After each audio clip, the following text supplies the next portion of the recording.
Tingnan naman natin itong pamumulitika ng DSWD daw.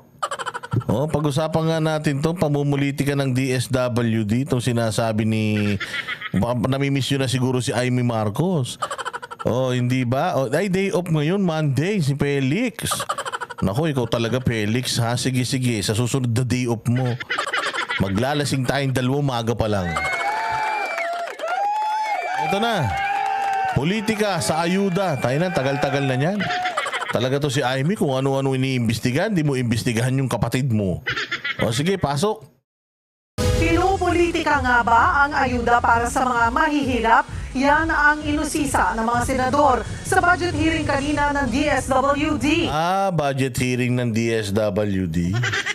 Mainit si Bongo dyan sa DSWD. Alam nyo naman, ayaw daw ng DSWD na nandoon sila sa pamimigay. Nandoon sila sa pamimigay ng ayuda, bawal daw, pero yung mga party list, yung mga congressman, ginagamit yung mga ayuda ng DSWD pangangampanya. Masama yan. Nasa frontline ng balita niya, Simon Gualvez. Sa pagdinig ng Senado tungkol sa pondo ng Department of Social Welfare and Development, nanghingi ng update sa Senator Amy Marcos kaugnay sa reklamo sa mga tinatanggi at umanong bigyan ng perang ayuda. Oy, Amy, humingi ka ng update tungkol doon sa drug test ng kapatid mo. Ikaw talaga, dahil mo update na hinihingi. Dahil nirefer sila ng opisina ni Vice President Sara Duterte. Sagot ni DSWD Secretary Rex Gatchalian, wala silang hinihindian. Katunayan, sa isang text message ng mga opisyal ng DSWD at OVP, ipinakita ni Gatchalian kung paanong pinasalamatan pa ng OVP ang kanilang ahensya. Bukod pa riyan, binigyan pa nga sila ng OVP ng plaque bilang partner sa pagtulong. Pero hindi kontento sila Senators Bongo at Amy Marcos, kaya dinikdik nila si Gatchalian para alamin kung pinupolitika ba ang ayuda.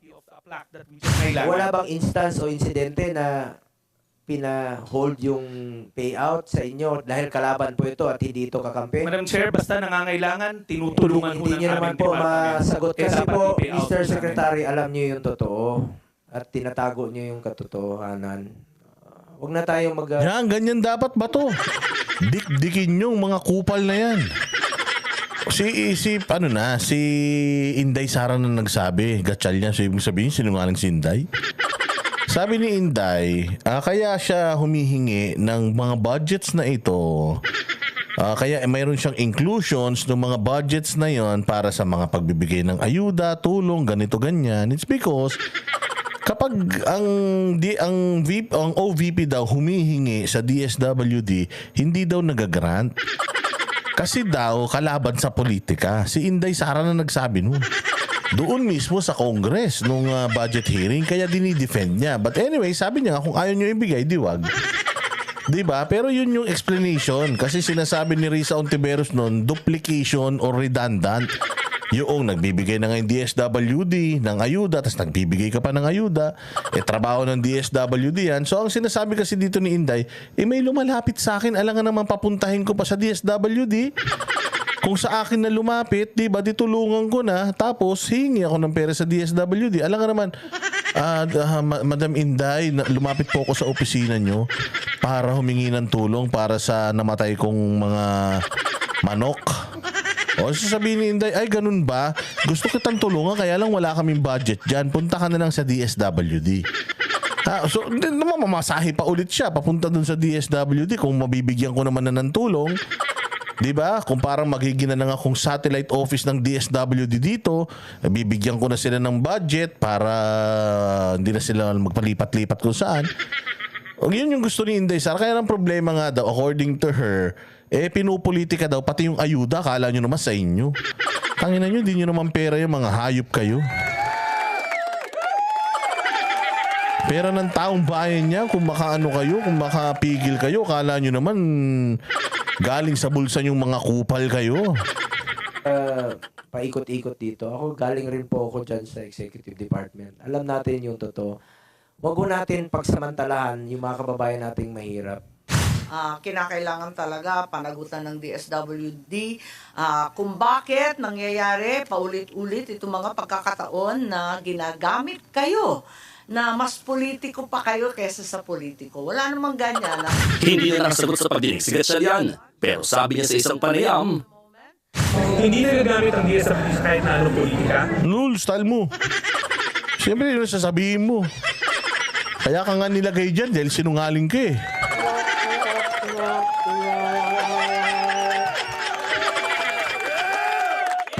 sumasailalim din daw sa verification ng listahan ng beneficiaries. Hindi porket ni-refer sa kanila ng isang ahensya ay automatic na maibigyan na kaagad ng ayuda.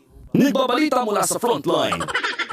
Diba, sabi nga ni Diego Latigo eh, nagkaroon ng bagyo sa Luzon. Tangina, sa Davao kayo namigay. Kasama nyo pa yung mga party list, Tingog party list. Kasama nyo pa si Migs Nograles. Kapal ng mukha nyo.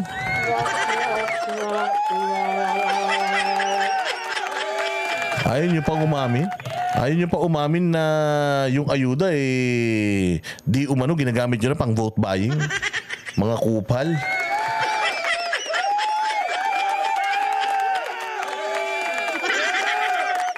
Ito pa yung feeding program ng DSWD o binanatan din ni Mangga Aimee. Case in the Senate, and I'd like to ask some additional questions. With a supplemental feeding program, providing hot meals 5 to 7 days a week for 120 days. What's the distinction between the 5 times and those 7 times? 5 to 7 ang sabi. 5 days in a week kasi facilities-based siya. Sorry? We only do feeding 5 days a week because facility-based yan sa loob ng daycare. Kaya nga, kaya nagtataka ako kasi may banggit dito 5 to 7 days. Nasa submission ninyo, binabasa ko lang. Kainan yan. Dapat specific, 5 days, 5 days, 7 days, 7 days. Di 5 to 7 days. Papakain kayo sa daycare hanggang 7 days. Putang ina, may pasok ba Sabado-Linggo? Steelhead Chad. Salamat kayo. Happy Thanksgiving, Boss Dada. Ako to, si Pambansang Piso. Uy, Pambansang Piso, mabuhay ka dyan sa Toronto, Canada. Mabuhay ka, Pambansang Piso. Salamat sa iyong pag-share ng blessings. Dahil Thanksgiving nyo, happy thank you sa iyo. Uy, boto nyo ang tamang tao. Wag na kayong pabudol. Ang gulit naman to si Jing. O Jing, siguro Yossi break mo na naman. Oo, mas madalas ka pa daw mag-Yossi break kaysa magtrabaho. Ikaw talaga, ha?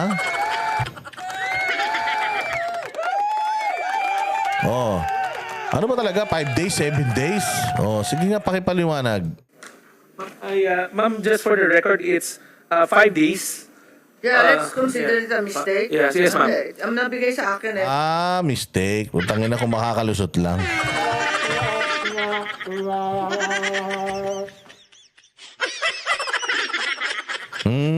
Malaki yun, ha? Isang taon, yung 2 days per week. 2 days per week, that's what? 2, 4, 6, 8 days per month. Oo, so 8 days per month times 12. Diba? Mag-ilan na yun, no? Diba? So, 8 araw ng 80 days, putya yan, 84 days. Hindi, 96 days. Sa isang taon, ha? Sa buong Pilipinas, ang laking pera niyan, ha? Galing-galing, ha? 5 to 7. 5 days, ma'am. Okay. The submitted report makes no mention on the final result of the feeding. What's the effect of the program? Height, weight, nutrition status? Is it successful? Ang hirap-hirap ng supplemental feeding, having been a governor for a long time, it doesn't work a great deal of the time. After 120 days, underweight pa rin yung bata. Madam, So, may resulta ba kayo nito? Kasi ang alam ko, hindi talaga nag-work. Ako, hirap na hirap ako kasi nag-feeding rin ako sa Nutriban. Hindi talaga nagsasucceed ka agad. 120 days may not be sufficient. Madam, you're correct. It's not sufficient. That's why we've been asking to move it in 150. 120 na kayo ngayon. Hindi, ang problema kasi, wala kayong results-based management. Ma'am, Anong resulta? Di nagpakain tayo. Madam, the LGUs are the ones submitting in the information system yung wasted and severely wasted status ng mga bata. Kasi we don't have boots on the ground. Pero considering na kayo ang may hawak ng budget na yon, kayo pa rin ang may pananagutan niya. Yeah. Ma'am, whenever it's consolidated, the results will show that there's improvement in wasting. From severely wasted and wasted, Yes, nababawasan but mo we yun. need to know more precisely so that we target it properly. Siyempre, yung severely wasted, iba yung sitwasyon sa mildly malnourished. So, we have to, I think, we have to target more carefully. Kasi yung severely wasted, ibang story talaga yun. Hindi sasapat yung 120 Yeah. days. Madam Chair, in the feeding, Ang it's- problema niyan, sinasantabi ninyo, at saka sinasabi nyo, LGU na ang sasagot. Hindi pwedeng LGU ang sasagot kasi yung Ako magaling naman si Amy, no? Magaling, kaya lang plastic kasi.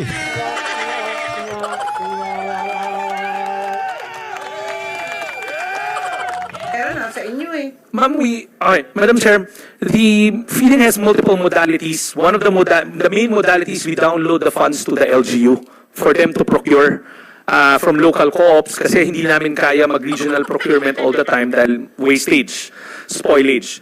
So in effect, they're the ones keeping tab of the children's weight status. And they Uy, dapat meron kang record noon.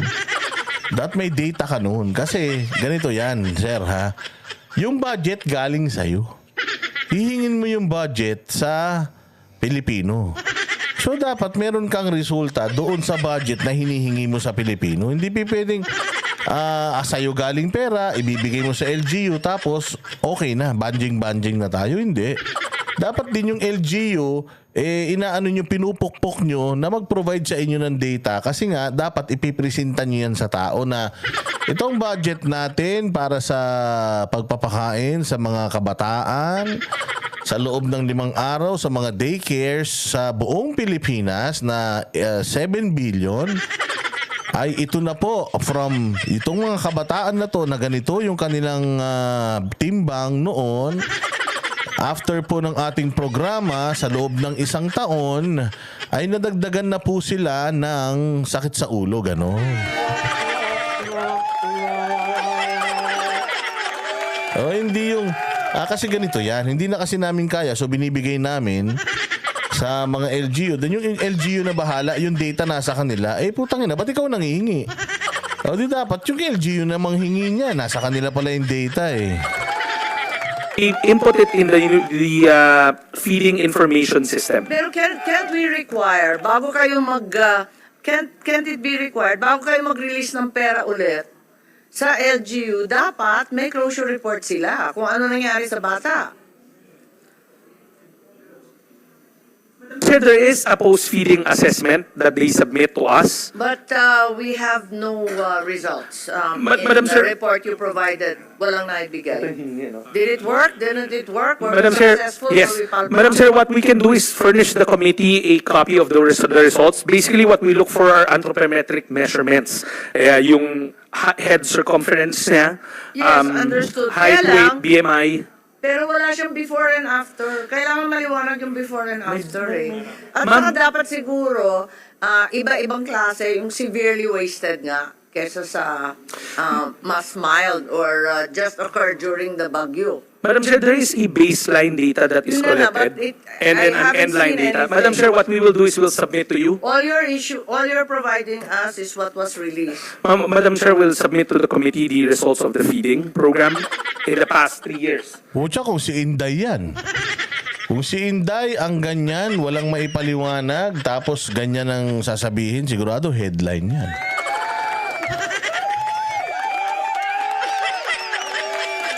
Headline yan, malamang. O sabihin, kita mo, hindi mo paliwanag. Nasa na napunta yung mga pinakain sa bata? Pati yung mga bata ginagamit sa korupsyon. Gaganon na kagad yung mga BBM vloggers niyan. Because given the state of malnutrition in the country, it's not working, is what I'm saying. I'm not blaming you. I'm just saying that we need to get our act together between DSWD, DOH, and DepEd. Our nutrition programs are simply not working. Madam Chair, as we speak, there's a NEDA commission group with those 3. Kung sa ano yan, halimbawa si Ontiveros yan, tapos si Inday. Tapos ganito yung nangyari, sabihin nila, Ontiveros, Ibilis si Inday. Inday, impeachment na. Ganyan na. Ganyan na kagad yung ano niyan. No, Bright na rin. Impeachment na kagad yung susunod na balita ng ano niyan. Three departments that you mentioned to synchronize it. We've given recommendations, for instance, sa amin 120 days, pero sa DepEd 180 days. The unit Tsaka cost... DepEd, it's too late. Matanda na sila. 7 Yes. years old na. Yung 1,000-day period is lost. Yes, Madam Chair. And then with DOH naman, puro micro-supplements na nag-e-expire. Puro vitaminang ine-expire. Madam Chair, yes. Ayaw nila magbigay ng pagkain. Hindi ko maintindihan. Madam Chair, we can submit to you the nutrition continuity plan that we plotted. In that nutrition continuity... Bakit hindi mo pa ngayon sinabmit? Ba't kailangan pa hanapin? Pucha ko si Inday yan. Kita mo? Hindi ka prepared, Inday. Dapat yan, mag-resign ka na. Ko si Inday yan. Ganun yun. Mag-resign ka na. Inday, kita mo, wala man daming hinahanap sa iyo mga dokumento, wala kang maipakita. Hindi ka seryoso sa trabaho mo. Dapat mag-resign ka na. Di ba ganyan sinasabi ng Young Guns? Ganun yung sinasabi ng Young Guns eh. Continuity plan, it will show our action and interventions in the first 1,000 days to include the new first 1,000-day grant ng 4Ps, and then the facility-based intervention, 3 to 5 in the daycare centers, and then DepEd's feeding program. Yes, We I can think I submit to need you. a more results-based report. We will, because, Madam Chair. Clearly, malnutrition's not moving. If anything's been exacerbated.